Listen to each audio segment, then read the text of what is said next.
Hi friends, எல்லாரும் எப்படி இருக்கீங்க? நாங்கள் ரொம்பவே நல்லாயிருக்கோம். காலையில் ஒரு ஹெல்த்தி ரெசிபி தான் வந்து பண்ணியிருந்தேன். ரொம்பவே ஈஸி, ராகி சேமியா தான்.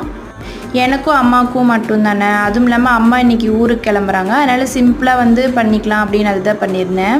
அப்புறம் காலையில் சாப்பிட்டு கொஞ்ச நேரத்துலேயே அப்புறம் மாமா வந்து அம்மாவை கூட்டிகிட்டு போயிட்டாரு. அப்புறம் நான் மட்டும்தான் வீட்டில் இருந்தேன்.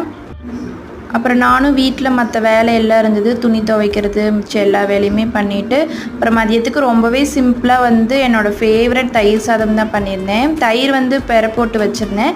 சரி, அதனால் நம்ம ஒருத்திக்கு தானே அப்படின்னு தயிர் சாதமே பண்ணிட்டேன். எனக்கு ரொம்ப ரொம்ப பிடிக்கும். இதோட ரெசிபி வந்து நான் கண்டிப்பாக வேணும் அப்படின்னு சொல்லுங்கள், ஷேர் பண்ணுறேன். ரொம்பவே ஈஸி. எங்கள் பாட்டிக்கு வந்து ஐயில் ஆப்ரேஷன் பண்ணியிருந்தது. கரெக்டாக வந்து அம்மாவை நாங்கள் இங்கே கூட்டிகிட்டு வந்த நாள் தான். இப்போ வீட்டில் இருந்ததுனால நானும் வந்து வெளியே போகக்கூடாது அப்படின்னு எங்கேயுமே போகலை. அப்புறம் மாமா ஈவினிங் மேலே தான் வந்து என்னை கூட்டிகிட்டு போனார். அப்புறம் 2 பேர் போய் பாட்டியும் பார்த்துட்டு வந்துட்டோம். நீங்கள் என்ன சப்ஸ்கிரைப் பண்ணிங்கன்னா